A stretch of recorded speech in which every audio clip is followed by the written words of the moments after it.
Thank you all for being here tonight. My name is Andre. I'm the Executive Director of the Whitehorse Chamber of Commerce, and it's great to see a strong turnout from across Yukon business community and along with our partners and guests tonight who cares deeply about our territory's future. I would like to begin by acknowledging that we are gathered here on the traditional territories of Kwalindun First Nation and the Ta'an Council. On behalf of the Whitehorse Chamber of Commerce, together with our partners, St. Elias Chamber of Commerce, Dawson City Chamber of Commerce, Yukon Chamber of Mines, and Tourism Industry Association, it is my pleasure to introduce or welcome you to the 2025 Territorial Leaders Debate. Each question this evening was developed by our partner organization to reflect what we're hearing from our members and the broader business community. Tonight's discussion provides an important opportunity for the Yukon's party leaders to share their vision, present their ideas, and engage with constructive dialogue on the key issues shaping our economy and the future of our territory. We're grateful to the leaders for joining us and to all of you here in person and online for being part of this important discussion. With that, it is my pleasure to introduce our moderator of this evening, Ms. Tosh Southwick, a respected leader, facilitator, and a community builder who will guide us through the program and ensure a fair, engaging debate. So please join me in welcoming Tosh.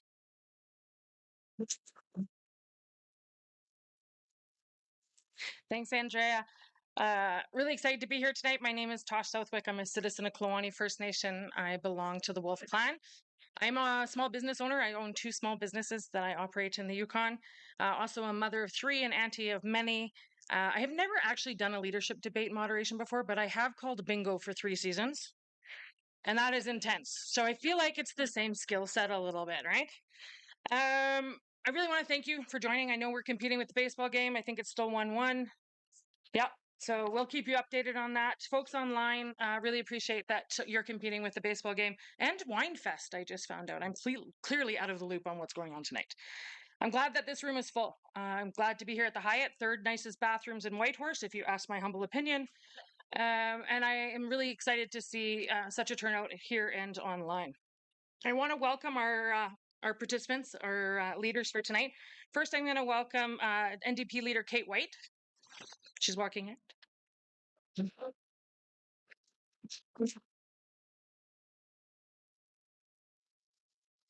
Next, the leader of the Yukon Liberal Party, Mike Pemberton.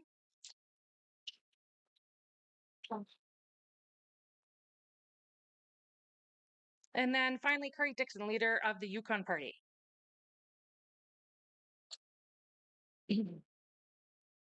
I think for those of you who've watched the other leadership debates, you'll expect a little bit of a different style tonight. So I want to go through that first before we start. I also want to thank each and every one of the leaders to be here. You guys have put together a kick-ass team of Yukoners, and I think you should be really proud of that. Those are some great people that are running with each of you, and I say that with respect. So rules for tonight. They gave me a little thingy. It's going to go right to my head. I don't want to use it. I also have an anti-voice. I don't want to go there. Okay? So each leader will have 2 minutes for an opening and closing statement. There will be 5 questions that have been arranged by the chambers from each one of the partner organizations. Leaders will have 2 minutes to respond. Following responses, there will be another 3-minute open rebuttal exchange where leaders may respond or challenge another's points. We're looking for open dialogue, conversation. We'll tell you the leaders did not get the questions in advance. And so we are really looking for an authentic, respectful dialogue that happens. The order of responses will rotate each round to ensure fairness. Our timekeeper at the back, you'll notice her. There you go. She's got 2 signs. First one is 30 seconds. Second one is red and says stop. As I said, I don't want to use this, but I will. So we want to make sure that everybody ends on time so that everybody has a fair share of time. Respect is essential. Leaders must not interrupt one another. This debate must remain civil and constructive. I will step in if needed. Actually, I think our leaders have shown a lot of respect, and I'm proud of that for Yukoners. There will be no questions from the floor. I know some of you told me already you had some good ones, but you will get to see them after the live debate, and you can ask them all the questions you want, but you don't get the gavel. There will be a session after this, a little bit of a time to do that. But with that, let us begin. First, we're going to go with our 2-minute opening statements from each of the leaders. We drew straws, literally. That's how we picked. And first is Yukon Party leader Curry Dixon. Good. Well, okay. Well, thank you very much, Tosh. I want to begin by thanking the Whitehorse Chamber of Commerce and the partner organizations for hosting tonight's debate. We're very grateful to be here. Thank you so much, Tosh, for moderating. I appreciate Andre recognizing the traditional territories upon which we're having this debate as well. Throughout this election, there's been a lot of discussion about a range of issues, from healthcare to housing, from education to crime and public safety. And while I know that all of these issues are important to the business community, I'm also glad that tonight we'll have an opportunity to discuss the state of our economy and our respective visions for economic development of the territory. In my view, the Yukon's economy over the past few years has been shaped by two important trends. The first is the prolific growth of the public sector in our economy, and with it, the significant growth of the public service, the reach of government policy, and the expansion of red tape, rules, and regulations that have increasingly burdened private business. And the second trend has been the decline of the private sector portion of our economy. Last year, Yukon had the worst performing economy in Canada, with a GDP that shrunk by over 3%, and a variety of other economic indicators, including metrics like productivity or retail sales, that show that 2025 will likely be as bad or worse than last year. The combination of these trends suggests to me that it's time for a change. The plan that the Yukon Party will be presenting in this election is one focused on putting the private sector at the forefront of our economic future.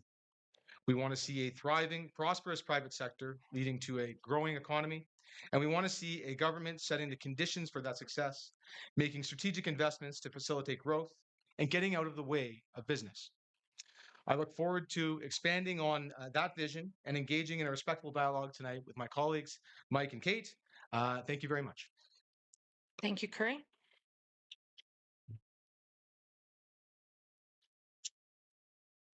Next up, Liberal leader Mike Pemberton. Thank you, Tosh, and thank you, Curry. Good evening, everyone. I want to begin also acknowledging that we are on the traditional territory of the Kwan Dun and the Ta'an Quechin Council. We are grateful for their stewardship on this land, both historically and today. Thank you to the various chambers. Thank you to the various Chamber of Commerce, Yukon Chamber of Mines, and the Tourism Industry Association of Yukon for making tonight possible, and for all the incredible work you do year-round to support businesses.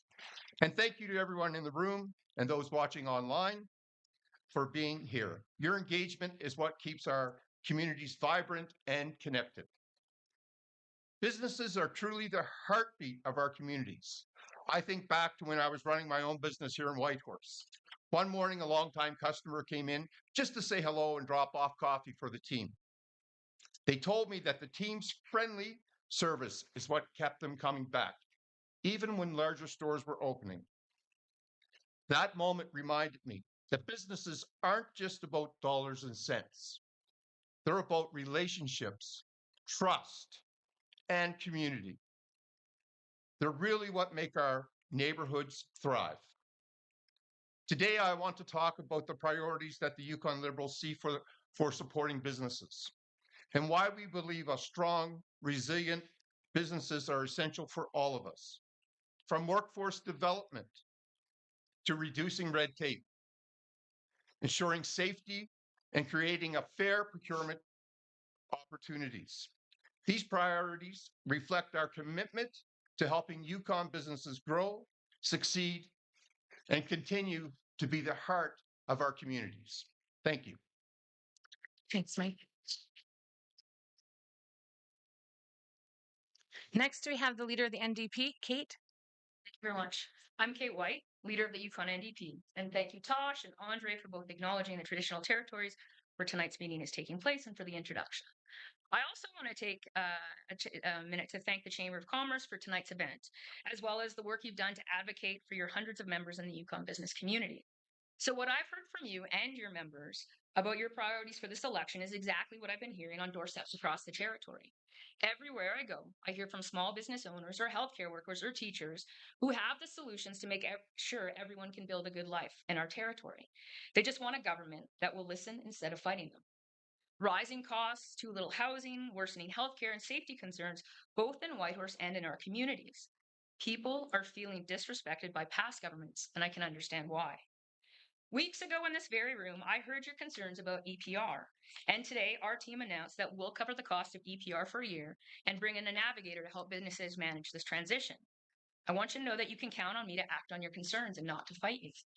The last thing Yukoners want is to go back to the days of healthcare cuts, legal battles with First Nation governments, out of control rent increases, and a tent city in downtown Whitehorse.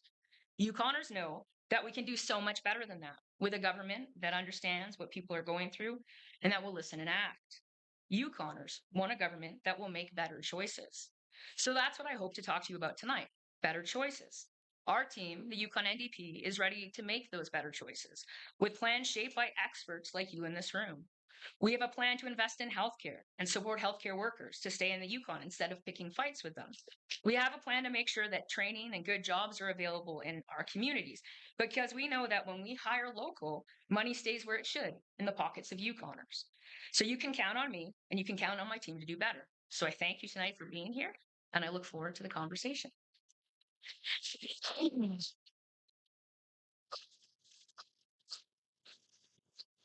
Thank you, leaders. Well done in keeping in your time. We are going to now move into the debate portion. Each chamber and each partner organization will pose one key question on behalf of their membership and their stakeholders. Each leader will have 2 minutes to respond, and after all 3 leaders have responded, we'll have a 3-minute open rebuttal exchange, during which leaders may respond directly to one another's points or choose to highlight something else. The order of the responses will rotate each round to keep things fair. The first rotation, Kate will go first for the first question, followed by Curry and then Mike. I believe Marcos Castillo is in the house. Perfect. Gets the first question. Thank you. Yeah. Across the north, Yukon businesses are being pushed to the brink by soaring energy, operating and supply chain costs, chronic labor shortages, and layers of costly regulation, from EPR to endless permitting delays. In an economy already strained by global uncertainty and rising geopolitical tensions, these pressures are hitting Yukon small and medium-sized enterprises the hardest. Businesses are the backbone of our communities. They create jobs, support families, and drive Yukon's economy. As the leading voice of the Yukon business community, we're asking, what will your government do to turn this around? To not only lower the cost of operating in the north and cut red tape, but also incentivize investment and entrepreneurship so local businesses can truly grow, compete, and thrive. Great. Thank you for that first question. That means we're going to go to Kate for first 2-minute response. Thanks, Kate. Thank you very much, and thank you for that question. And so, something that we heard in this question and we hear often, and I've heard it in this room and I've heard it around tables, to be honest. So, a couple of weeks ago, you told me about EPR, and you told me that you were concerned about the cost, and you told me you were concerned about the uncertainty when that program came in. Because in truth, it was developed very quickly. We all understand the need to move towards sustainability, and we understand the importance of recycling. And so today we announced that we, the NDP as government, would cover the cost of the EPR programs the first year. Because we understand in order to make it successful and move towards that sustainable future, we need to make sure businesses are on side. When I think about permits and I think about land costs and I think about development, I think about the conversation I had with the Home Builders Caucus, who told me that the multifamily unit lots in Whistle Bend were going to be 35% more this year to start than they were last year. And what they said to me is they said, we need a pause on the bids. We want the lottery to go forward. We need to be able to get housing. We need lots available. But what they also said is they said, if the bid goes like this, based on how high they had to go last year, we know that they're going to be much, much higher this time around. So I said, okay, I'm going to do my best. So I went out, we wrote a news release, and we asked for a pause on the bidding process. We said, please speak to the community, have a conversation with those who are going to build the houses, understand what their point is. And unfortunately, despite meeting with the minister, despite meeting with department officials, that didn't happen. And so what did we see with those family lots? 65% more than they were a year ago. And that cost is going to go down to the homeowner. So actions like that aren't sustainable. People had solutions, whether it was EPR or lot development, whether it was the sale prices. And you need a government who's going to listen. And so that's my commitment to you. Great. Thanks, Kate. Next, Yukon Party Leader Curry Dixon. Thank you very much. Thank you very much, Marcos, and the Chamber for the question. I appreciate very much the point that's made in the question about the growing burden of red tape on so many small businesses.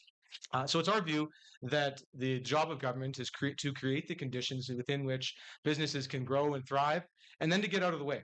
That's why, if elected, the Yukon Party government would launch a red tape reduction strategy that would seek to work with the business community to identify red tape, reduce that red tape, and have the largest undertaking of the reduction of red tape that this territory has ever seen.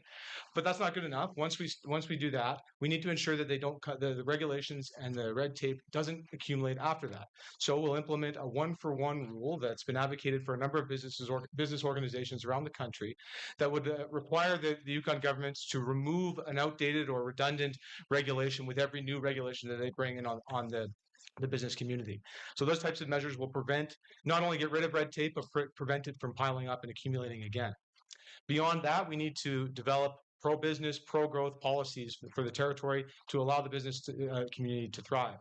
Those kind of policies include the possibility of looking at an accelerated capital cost allowance tax incentive program that would allow businesses to accelerate the depreciation of their capital assets and investment.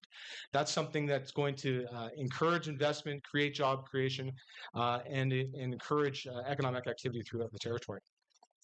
So on top of those pro-growth, pro-business policies, we need to make investments in our infrastructure. And I won't have time to get into too much here, but what I will say is that where we're critically lacking on economic infrastructure is power, our ability to generate electricity in this territory, and roads. We need to finally act on the Resource Gateway project that was announced by Justin Trudeau almost 15 years ago now, or almost 10 years ago now, where that money has been sitting, waiting to be spent on a number of economic projects around the territory. Thank you. Great. Thanks, Curry. Next, Liberal Leader Mike Pemberton. Thank you, Tosh. I understand the cost of doing business. Freight costs are up, energy cost is up. Overlapping regulations is tough on businesses. In my time running a business, I've seen how overlapping territorial and municipal permitting can slow growth and add unexpected expenses. Yukon Liberals have taken steps to simplify permitting, secure federal support for infrastructure projects, including the Yukon Gathering Place, the Convention Center, and these projects are expected to generate $27.8 million in economic activity annually, boost GDP by $22.5 million, create targeted employment for opportunities for young Yukoners. EPR, extended producer responsibility. We already understand that we're doing this somewhat on the backs of business, but we already are supporting them with funding to make that happen. Let's not take away the blue bins that are in our communities that the city that we partnered with the city to do. The environment and the fact that our landfill is filling quickly, we have to look at what we can do to solve that. We'll either pay today or we'll pay down the road. 65% over last year's lots? Absolutely not. It's not 65% more. The lots that went out, multi-dwelling lots, were bidded on, and the highest one bidded on was 35% over asking price. Thank you. Thank you, leaders. We're going to now go into the 3-minute rebuttal place. Here you have a chance to collectively respond or challenge one another's points. I invite you to speak freely but respectfully. And please keep the rebuttals on point and concise. Okay, Yeah, I'd just like to start by asking if the lots that sold for 35% more than last year, if Mr. Pemberton took into account that they started 35% more than last year, so it's actually 70% more than the lots were listed for last year. So you're not saying 65% more now, you're saying 70% more. Is that what you just said? Do you agree that it's more? I agree. I agree that the way that we're doing lots is probably not the best way. And I strongly believe that, creating lots is that we need to bring the private sector into developing lots before they go onto the market. And who pays the additional costs on those lots? Is it the homeowners? Well, the lot price is built into the cost of the home. We have I'll 2 jump- minutes to go. Keep Yeah, going. I'll jump in then, of course, and Please. say what I hear from my colleagues is that there's agreement that the way that we're getting land out in this territory is broken. The land lottery system is artificially driving up the price of lots. That's driving up the price of homes. That's why homes in places like Whistle Bend have seen such an increase in cost. And what both my colleagues here seem to agree as well is that broken system needs to be fixed. And so we very much agree that the land lottery system in its current form is broken. It's been broken for some time. The multi-dwelling units that Mr. Pemberton is talking about right now are artificially driven up in their value and their cost by government policy by allowing the blind bidding system that they have right now. So we need to do away with that. We need to fix that program, get land out to Yukoners to drive the price of housing down. I agree with Mr. Dixon on that point. Is that development should be left in the hands of the private sector. We all know the private sector are going to watch their nickels and dimes when they're developing things, and that in turn will lower the cost of the lots. So just as a point for that, so just a question for my colleague from the Yukon party. So prior to the Yukon party taking power, lots used to be sold for the cost of development or market, whichever was cheaper. So back in the early 90s, you could buy a house or you could buy a lot and development or market, whichever was cheapest. So it was under the Yukon party where that changed. Is there a willingness to go back to selling them for whichever is cheaper, whether it would be market or development? So I don't recall the policies from the 90s, but I can say with certainty that the current system's broken and we want to fix it. And so we want to see lots come down in price. We want to see the government develop those lots efficiently and get them out into the hands of the private sector so that homes can be built on them affordably to create affordable homes for Yukon. Great. That was awesome. Thank you. I appreciate you guys stepping in and embracing the debate portion. We're going to go on to round 2, but I'm going to do a quick score check.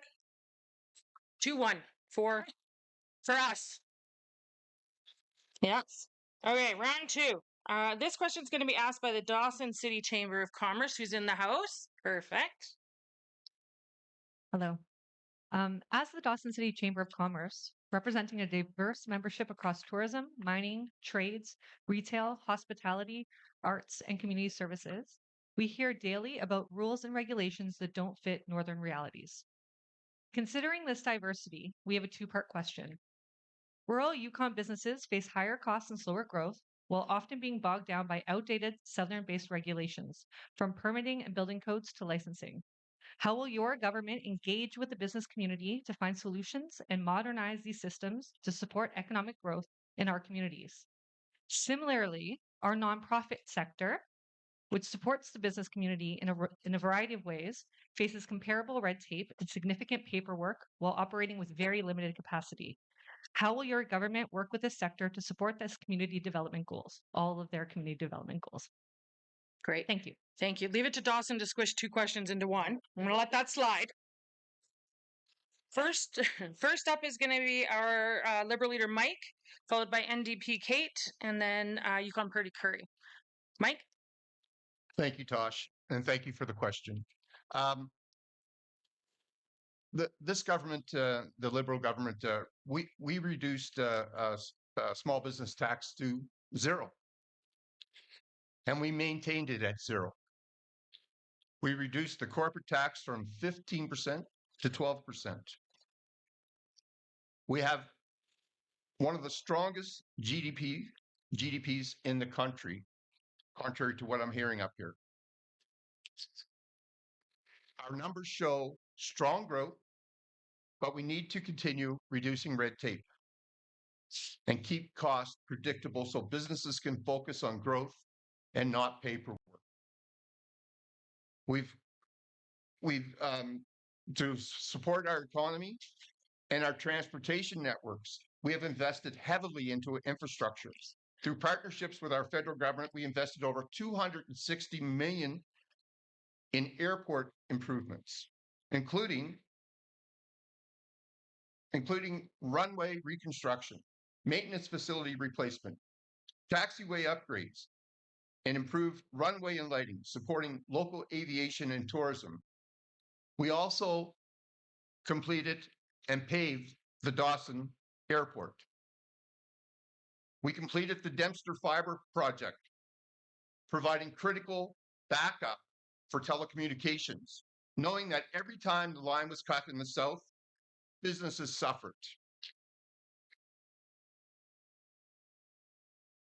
This government implemented a 5-year capital planning process to support business forecasting and stability.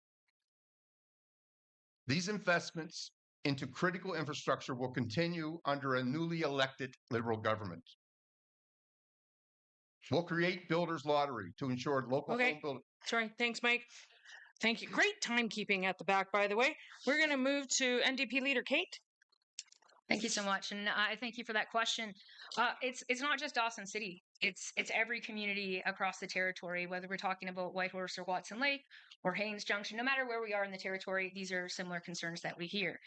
And so, when you talk about building and you talk about construction and we talk about the costs in the north, there's a couple different ways. And something that I heard echoed from the Contractors Association and again from the home builders is they said that a national building code that covers the entire country with very specific things about many different regions to be entirely adopted in the Yukon didn't make sense. It doesn't make sense because we're a northern jurisdiction. So we're not building for high humidity. We're not building for really arid climates. We're building for northern climates. And so we've proposed a Yukon building code, and that would be done in conjunction with industry and government. Because it makes sense that you as the professionals can go through and say, this makes sense. We're not talking about making things less safe. We're talking about shovels in the ground faster. We're talking about safety, and we're talking about affordability. And so that's one. And then I think about some things that I've seen in the Klondike, and I've seen it through the procurement process, which is a little bit weighed down. It doesn't make a lot of sense, and it's not just Dawson; it's across the territory. But so someone brought forward this concern to me, and they said there was a procurement, there was a tender out, and it was for lawn mowing of Yukon housing buildings. So it's to mow the grass, Yukon housing buildings. But the challenge was there was no preference for local hire, none at all. And so a company from the south, from British Columbia, got the contract to mow lawns in Dawson City. And the local business who had been doing it for years missed out because they bid what it was actually going to cost. And so we need to make sure that procurement makes sense for each of our jurisdictions, for each of our communities, and that when government money is being spent, that it's supporting local economy. Because again, when that money stays in the local economy, it stays in Dawson City and it doesn't go south. Great. Thanks, Kate. Curry? Okay, well, thank you very much, Justine, and thank you to the Dawson Chamber for the excellent question. You're absolutely right. That's the sentiment we hear all the time, that rules are so often made in Whitehorse or outside of the Yukon even and imposed here on the Yukon without consultation, without consideration to the realities that we live in with here in the north. Kate touched on the National Building Code, and I'd like to expand on that as well. The National Building Code right now is automatically adopted by the Yukon government periodically, and that's done with an automatic adoption through an OIC that happens without consultation, without engagement. And so we think that there needs to be more engagement with municipalities, including communities like Dawson City, the city of Whitehorse, and the building community to ensure that we have a more consultative process before we adopt those kind of national building codes completely without first talking to the people for whom it directly affects. Second is I generally agree with the Dawson Chamber's view as well that there's been a thicket of new red tape and regulations imposed on businesses around the territory over the last few years.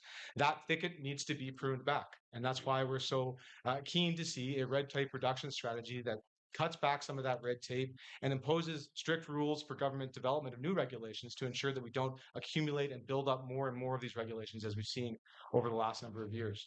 And that's why we want to work with the business community, whether it's in Dawson City or here in Whitehorse, to do that red tape reduction strategy and to identify the barriers to growth that so many small businesses are facing.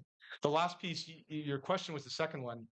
Your second question, sorry, was in relation to I believe it was to NGOs that are delivering services and considering economic opportunities in communities. So many of the NGOs that I talk to, including groups like the Dawson Chamber, have struggled to be able to get consistent long-term funding from the Yukon government, and that's something we want to see addressed as well, giving NGOs the certainty that they have to plan and undertake the work that they're doing on behalf of their communities. Thank you. Great. Thanks, Curry. Let's put the clock to 3 minutes. We'll enter the debate portion. This time I'm going to ask Curry to start us off, and feel free to address the complex two-part question from Dawson if you didn't get a full chance. Go ahead, Curry. Well, I thought I covered off the second part there, but I mean, I guess I'll bite on Mike's question about the economy. And the Yukon Bureau of Statistics put out numbers that's from your government, by the way, that the economy shrunk by 3.3% in 2024. So I think it's worth acknowledging that. And of course, we've seen a 10% year-over-year drop in retail sales this year as well, from 2024 to 2025, which doesn't portend well for the economic future of 2025. So I think what that all points to is that we're facing difficult economic times, and those challenges are considerable, and we need to be working with the small business community to address those. The fact that we're seeing such a strong economic decline in the territory. Go ahead, Kate. Kate. Oh, thank you. I had a question. So previously, a government could make could have a preferred, essentially like a preferred business. So Yukon businesses, they were higher up on a ranking system, and the government could choose to go with a local business. Unfortunately, that program was cut under the Yukon party, and so I guess my question to both my colleagues is there an interest in reinstating that to make sure that Yukon government, when we're doing contracts that are smaller, that we can actually go out and hire individual Yukon companies to do the work? Mike? Curry, either one? Yeah, I have no idea what program you're talking about, so I'm not familiar with that program. But of course, I think procurement rules need to be open and transparent and compliant with the obligations that we have around the agreements we've signed with Canada. Mike? There was, I sort of recall it was a long time ago, Ms. White, that there was something in place. And I believe at the time, the Yukon party government at the time had the opportunity to add local preference into that contract, and very similar to what the NWT did. And at the time, they chose not to do that. I would work. We're in a situation where we're dealing with our federal government, and the federal government wants to see free trade throughout free trade and labor mobility throughout the country.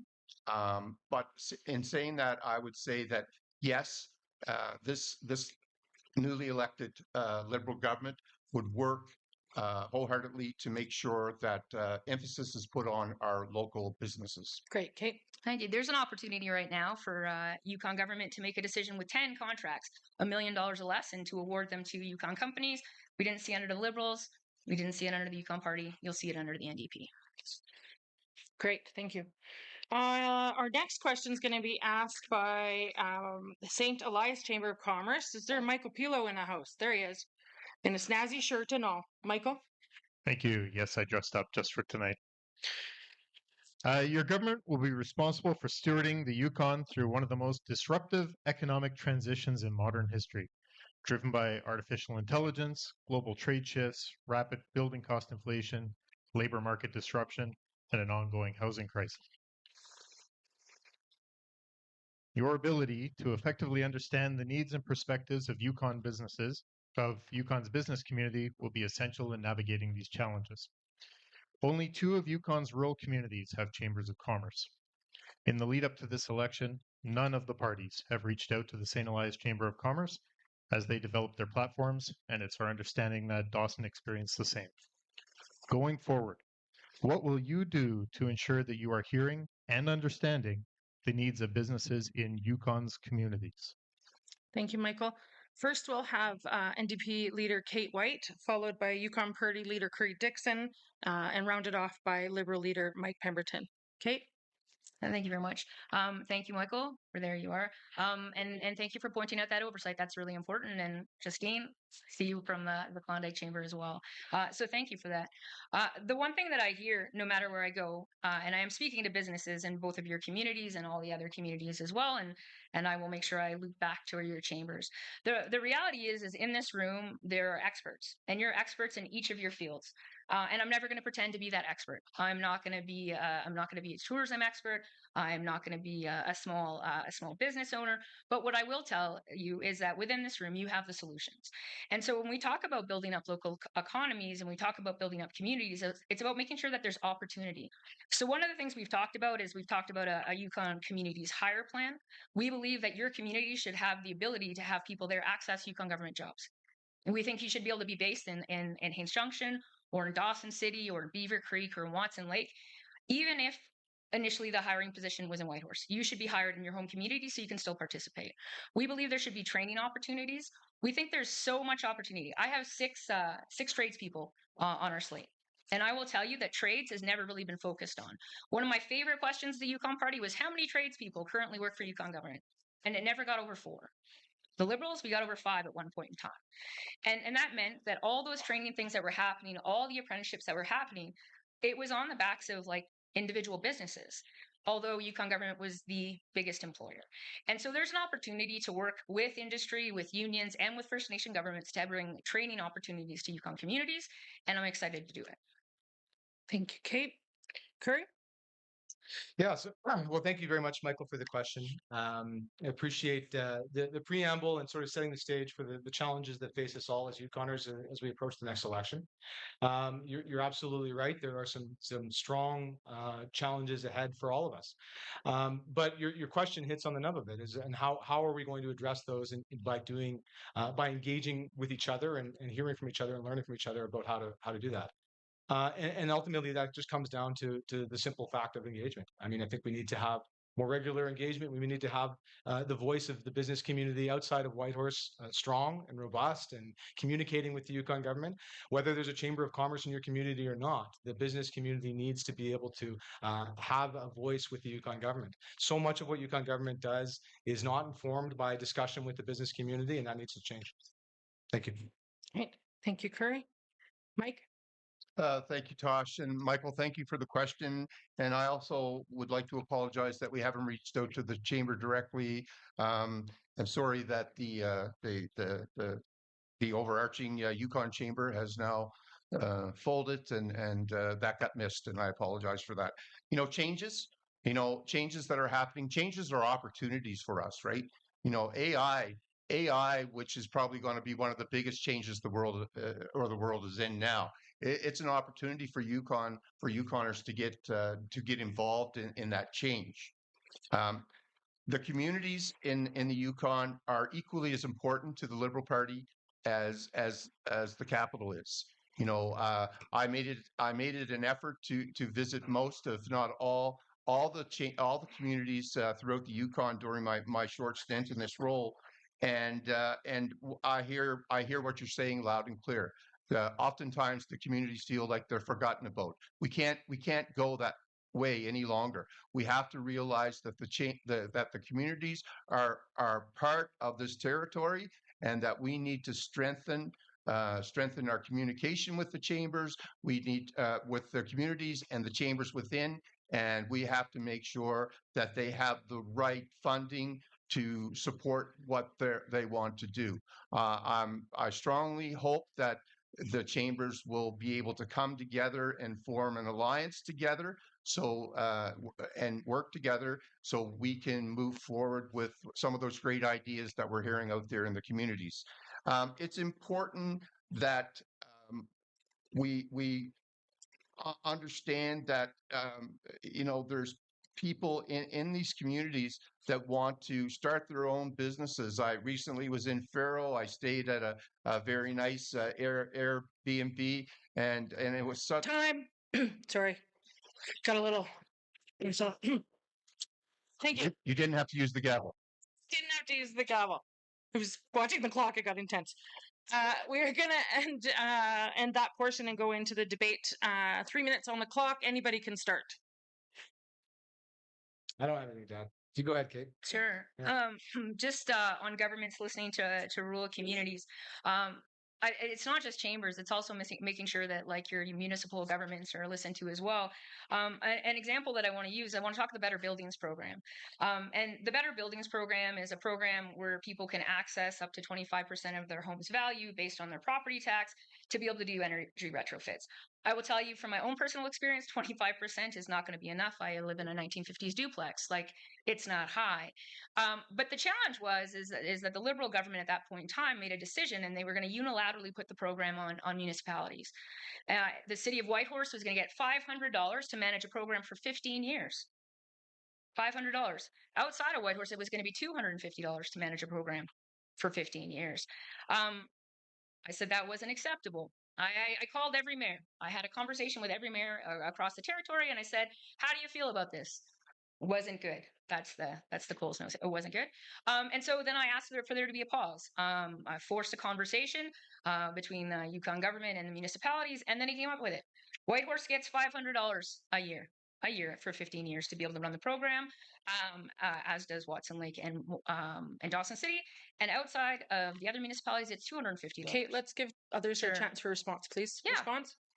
Sorry. Go ahead, Kurt. Well, I don't disagree with anything Kate said. Actually, we agreed on that one when we were in the legislature. So I'm Okay, I want to use the gavel at some point. go for it. Mike? Response? Gavel away. You know, government contracts should support Yukon businesses and especially businesses that are in our communities. We're about prioritizing local capacity, whether it be here in our capital or in a community, whether that be Dawson, Watson, Haines Junction, whatever community that's there. We really would like to work together strongly and create more capacity in your communities, work with you on projects and enable you to grow your own community economy. Thanks, Mike. Response? Any? Good. Okay. Thank you for that. Thank you for the question. Our next question is going to be asked by Jonas, Executive Director, Chamber of Mines. I saw him earlier. Oh, I'm like, how did I miss him? He's super tall. Jonas. Thank you, Josh. Exploration and mining is the Yukon's single largest private sector economic driver, employer, and collective contributor to our local charities and community groups, as well as an inseparable part of our territory's history and culture. Metals and minerals, particularly critical minerals, are the foundation of our modern lives and technologies, from our devices and EV batteries to medical equipment and solar panels. But while the Canadian government is prioritizing domestic mineral development in the national interest, projects in the Yukon have faced increasing regulatory uncertainty over the past decade, driving away potential investment. The Yukon is already disproportionately dependent on federal funding, and we are now entering a time of federal budgeting austerity where continued funding levels are not assured. If responsible projects in the Yukon are not supported here at home, what should the mining industry be replaced with in order to provide jobs and the tax revenue to fund essential public services? Thank you, Jonas. First, we'll have Liberal leader Mike Pemberton, followed by NDP leader Kate White, and then Yukon Party leader Curry Dixon. Thank you, Tosh. Thank you for the question. You pointed out something that mining companies support charities, right? I would like to point out that the Placer Mining Association made whole the food program for the Dawson School, and I mentioned that last night, and I want to mention it again here tonight, and that's incredible community support, and I was happy to read about that. Mining is critical for Yukon and Canada. It's critically important that we get it right. We know it's a big driver in our economy.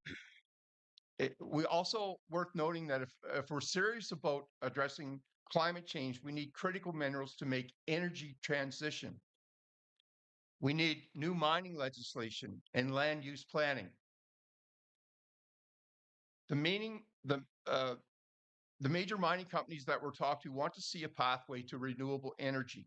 And if they're going to move forward, so Grid Connect in partnership with First Nation becomes a project of national significance. I have two great stories for you. Minto. Folks walked away. We remediated right away, secured with the security that was in place. And now Selkirk First Nation, who own it? You know, that's critical. That's the first First Nation owned mine in Canada.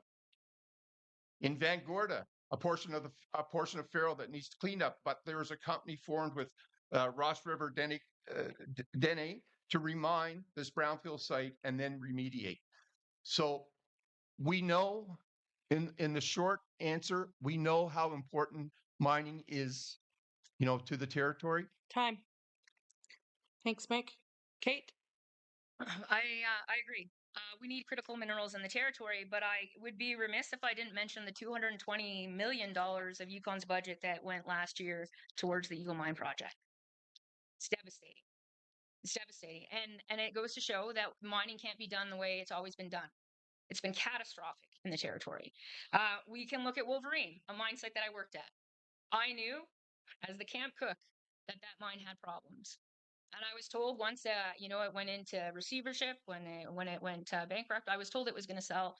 Based on my own experience on site, I knew it was never going to sell.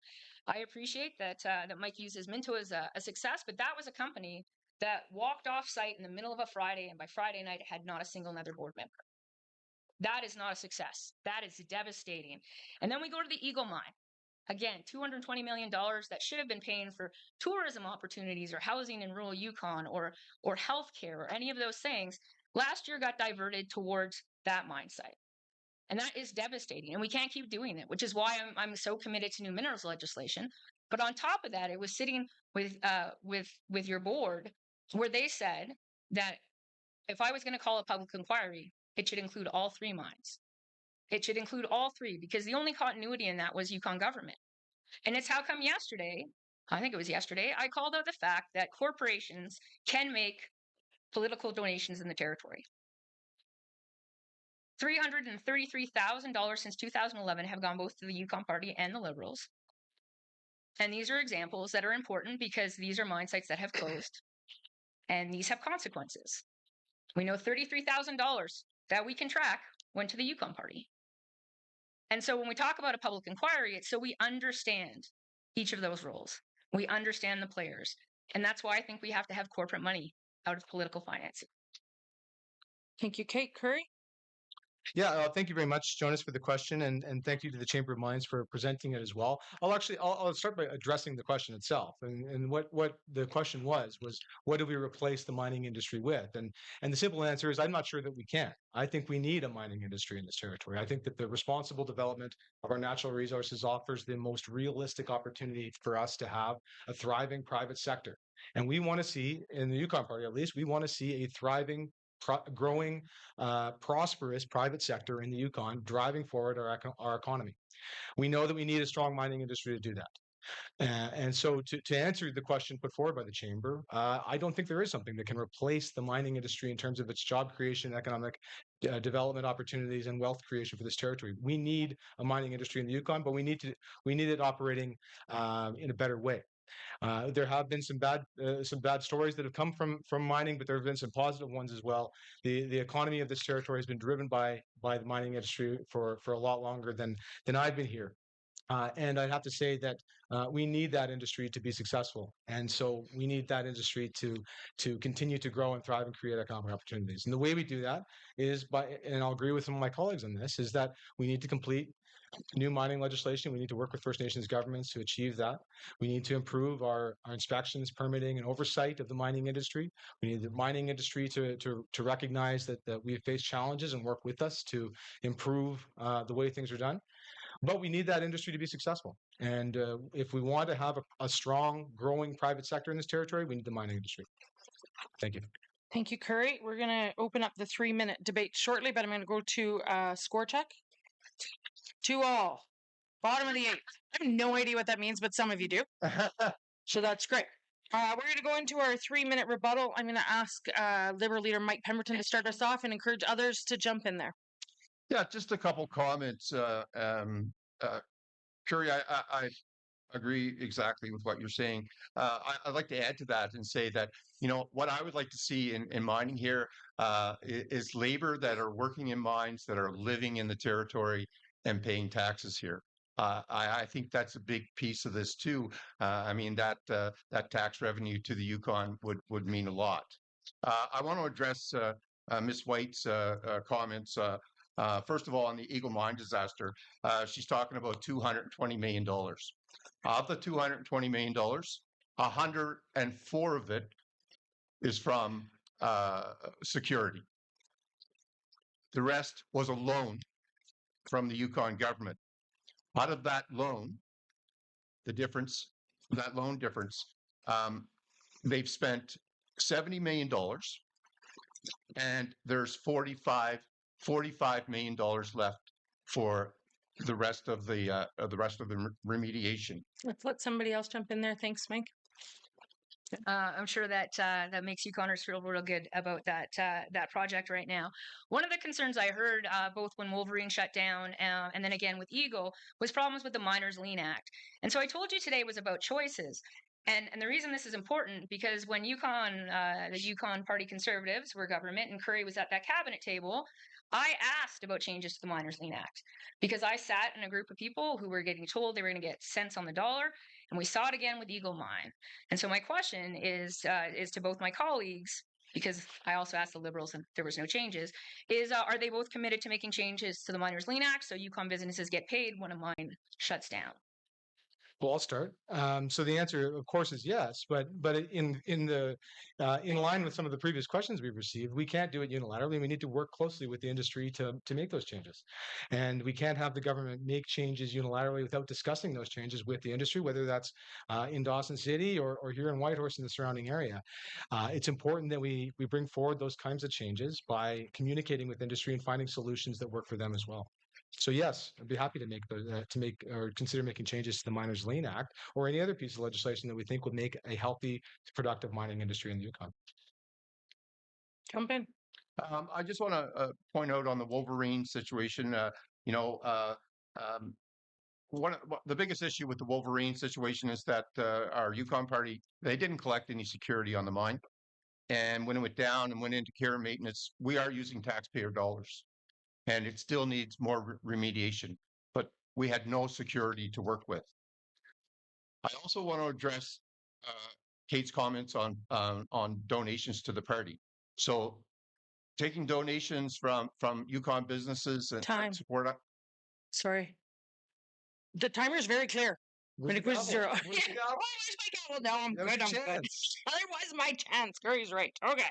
Well, we're going to move into round 5, so I've got another chance. Is there Caroline Anderson in the house? Great. From the Tourism Industry Association, you get the next question. Thanks. Good evening, everyone. Tourism in the Yukon is a positive story. It's showing sustained growth, supported by private sector investment, expanded air connections, new hotel facilities, and a steady rise in tourism products and experiences. This momentum matters to the territory. Business tourism, including meetings and conferences, is one of the fastest growing tourism segments nationally, with significant federal investment driving growth across the country. There's a real opportunity for a distinct northern destination, like ourselves in the Yukon, to carve out a niche. The Yukon Gathering Place, our new convention center, will attract conferences, trade shows, and events that will boost local businesses and strengthen tourism across the entire territory, particularly outside of our busiest periods. Beyond conferences, the facility will also serve as a space for cultural and community activities, festivals, meetings, and celebrations, ensuring year-round benefits for residents and visitors alike. It will be a game changer. As the voice of Yukon's tourism sector, we'd like to know your approach to its success. How will your party support the development of our new Yukon Gathering Place Convention Center? Great, thank you. For this round, and we'll have first Curry, then Mike, then Kate. 2 minutes on the clock. Go ahead, Curry. Good. Well, thank you very much for the question. I appreciate the question from the Tourism Industry Association and the contribution that tourism makes to our economy. And it's fitting that the question is asked here in the Hyatt, where we've just seen a massive investment in this new facility. When it comes to the convention center, I think I share the optimism and opportunity that exists in the community around the development of the convention center. I think it's an exciting opportunity for development on the waterfront here in Whitehorse, and was pleased to see the considerable federal investment that was made earlier. Was it earlier this year or last year? But there's still a number of outstanding questions, and those are questions that we need to work together on to solve. First of all, before we make further investment from the territorial government, we need to understand that there's going to be a viable business model for the operations of that facility. We can't have a situation where governments invest in the construction of a facility, but there isn't a plan for how it's going to be run. We know that conversations have been underway for some time amongst the industry about the possibility of using a destination improvement fee as a way to fund the operation of that facility, but that's not something that's supported unanimously, certainly not by the tourism industry, and certainly not unanimously by the tourism industry, and certainly not completely across the territory. We know that there's outstanding questions about who would collect that fee, how would it be administered, and how would it go towards the operations of the facility. So I'm excited about the opportunity. I think I share the optimism of the industry in the development of a convention center, but know that we have some serious unanswered questions that we need to address before we make a considerable investment of the like that would be required to see the construction begin in that facility. Thank you. Thanks, Curry. Mike? Thank you, Tosh. Thank you for that question. Tourism, the shining gold star of Canada. You're the strongest tourism sector in the country. This Yukon tourism, the fastest rebound since COVID, right here in the country. We developed in partnership with the Government of Canada and Chuniquan the Yukon Gathering Place or the Convention Center. And it's going to attract conferences, trade shows, and events that will boost local businesses and tourism across the Yukon. Increased visitor spending will support the hospitality and retail sectors, particularly in the winter months when business is typically slower. We also expect to see growth in the transportation sector with this project. Beyond its role as a convention center, the facility will serve as a space for cultural and community activities, including festivals, meetings, and celebrations. We will seek opportunities that have visitors stay longer, expand their visits to communities throughout the Yukon. And we see this working, including the City of Whitehorse as a stakeholder to ensure we are coordinating the maximum benefit. Designed with sustainability in mind, the Yukon Gathering Place will incorporate energy-efficient infrastructure, use locally sourced materials where possible, and implement innovative waste management solutions. These environmentally responsible practices align with Yukon's commitment to sustainability. The Yukon Gathering Place is scheduled to open in 2028, and we have supported the construction with an $18.75 million Yukon capital contribution. We will support the industry in implementing that approach identified for destination improvement fee. It was so close. Kate? Thank you. I'm gonna make eye contact actually with Alita Monroe, who came in and really clearly walked us through what the Gathering Place could be and its benefits. And I thank Mike for listing some of those out. The thing I wanted to point out is that if Yukon government invested in tourism like they invest in mining, I think tourism could have a bit of a boost up. Right? We talk about taking only photos and leaving only footprints when we talk about tourism and those opportunities. I think about my involvement with hosting a conference here of Canadian parliamentarians, and they were enchanted with the Yukon. And everybody booked days on both sides of that trip to come to north. And so when we talk about that opportunity and we talk about what it means, not just for like Whitehorse, but what it talks about for surrounding areas is really important. And it's important that we build on the relationship with First Nation development corporations, not just in Whitehorse, but outside as well, to make those opportunities a reality. I think about we all know why we live here, right? It's not access to the mall. right? We live here for a lot of different reasons, and they're all really important. And that is actually one of our biggest sellers, is the fact that we live in this beautiful place that everybody loves and everybody cares about. And so to be able to promote tourism similarly to how mining is promoted, it could really switch that.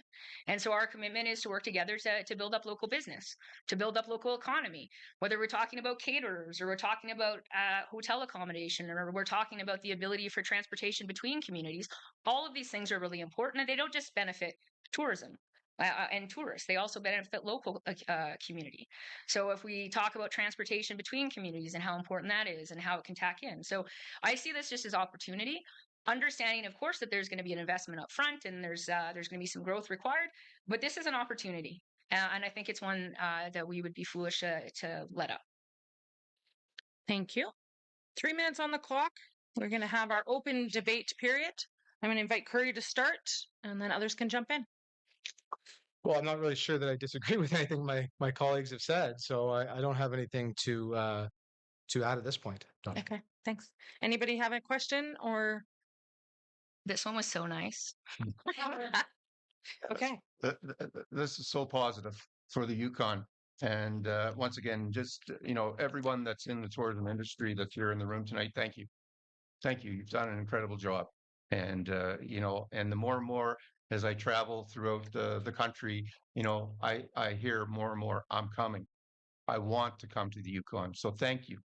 Thank you for being inviting, and thank you for making it such a great experience. Okay, I'm going to get in there. Okay, I'm just going to add some things. When I talk about investment in tourism, like I talk about investment in mining, I think government needs to do a better job about promoting Yukon and Yukon opportunities. We've seen the shift between summer investments in tourism and winter, and we've seen how that's really leveled up. At one point in time, years ago, you could have come here in the winter and you'd have your choice of hotel rooms, and that's not the case anymore because of how those businesses are growing and how important that is. And so what I believe should happen is I think we need to invest more in tourism. We need to make sure that we're advertising what we have. We have the ability to shift, right? We can start focusing people towards, for example, February. Not sure if February is the month, but you can correct me later. But there's an opportunity to really help build up a local economy by really promoting tourism. And I see some of you in this room who work in that field, and I'm excited to work with you. The Yukon's tourism development strategy. It's a 10-year plan. It's titled Sustainable Tourism, Our Path, Our Future, from 2018 to 2028, aimed at creating sustainable and vibrant tourism.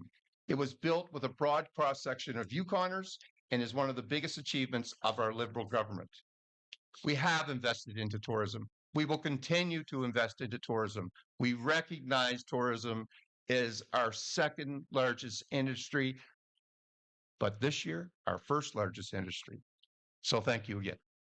More investments in tourism. Okay. Go to the money tree. Thank you for that. We're going to end that one early. There is a bonus question. Not to worry, leaders. I didn't get to design the question. Question has come from the chamber. For this one, we're going to have Kate go first, Curry, and then Mike. And then we'll close for the evening. The question is, across every sector, from tourism and retail to mining and construction, housing shortages and labor scarcity are constraining Yukon's economic growth. Employers struggle to recruit and retain staff when housing is either unavailable or unaffordable, and the rising cost of living is eroding competitiveness across the territory. Your last question for tonight is, what comprehensive steps will your government take to address Yukon's housing and workforce challenges, in tandem, ensuring that businesses can attract, retain, and support the people who power our economy? Kate? Yeah, thank you. That's an excellent question. This folks affects everyone across the territory, whether we're talking about housing and labor shortages and opportunity. So one of the things when we talk about housing is building on the successes that we've seen. So we've seen incredible success in building, for example, of rental housing in the city of Whitehorse through Data Guy Development. So they are now the second biggest landlord outside of Yukon Housing Corporation, and I think it's really important because it's really successful. So it's working with development corporations to build housing in rural Yukon as well. There's not a single rural Yukon community that doesn't say that they need housing, whether we're talking about housing like nursing staff for the health center or teachers for schools, or about opportunity for people who work within those businesses and people within those communities to live. So partnering is going to be really important. We think that when we talk about labor, and I told you that, like, as a tradesperson, there has been very little government support to making sure people get the skills that they need. And so with union and industry and First Nations leadership, we've had conversations about taking training programs out to rural Yukon to make sure that people get that access into the trades. So one really successful program, for example, was the Tiny Home Project in Carcross that saw the union go out, do training for citizens within that community. And what they left behind was tiny houses. They left behind skills and they left behind money. And so that should be replicated in other places. Those people were earning as they were learning. Trades is one of those things that you can have lots of lawyers and accountants, but if you don't have someone who can fix the pipes or who can build the house, where are we going to go? So we believe it's investment in trades training, and we believe it's an investment in housing. Thank you, Kate. Mike? In residential construction investment in 2025, $81 million, up 91% from 2024. With record construction investments to reflect growth in housing and commercial spaces that we all need. You'll see in our platform, which is available at ylp.ca, that we've committed to trades training with financial support for those that want to do trades training. We recognize that there are a lack of laborers, a lack of trades. People to build homes, to build new facilities that we require. We also want to look at a way for full payment of post-secondary, and with a commitment for those individuals to come back to our territory and stay with us as well. Thank you. Curry? Well, thank you very much, and thank you to the Chamber for the question. Look, when it comes to housing, my view is that the choke point or the bottleneck that drives both of the affordability and availability of housing concerns we see is the inability of the Yukon government to release land appropriately. We haven't seen the number of lots released commensurate with the growth of our population, and the result of that is we see the pressures on the housing industry that we all experience today. That's why so many small businesses, like the ones mentioned in the question, struggle to recruit, retain employees because they face such a challenging housing market. So that needs to change right from the beginning of the way that we develop land, the way we release land, and the way that we plan the developments of our communities. We need to be doing better to reform the system that we've all apparently agreed on tonight around the need for changes to the land lottery system. We need to work with the municipalities to improve the permitting and development procedures that the home building industry have highlighted as huge concerns for us all. And we need to work with our rural communities to ensure that we have sufficient land in rural communities. The Association of Yukon Communities has long called for the development of a rural land development strategy, and that's something we're keen to deliver on as well. On the rental side, we haven't seen the number of new rentals keep up with the pace of our population either. We've seen the number of rental units constrained, and we've seen the rate of rent rise in the territory over the last number of years. That's, again, due to a lack of supply. So we want to see considerable investment in the development of rental units in this territory to ensure that we have a healthy rental market. When it comes to trades training, I won't say too much more because I generally agree with what my colleagues have said tonight as well. But there's certainly more that we can do around trades training. So that's the time. Thank you, Curry.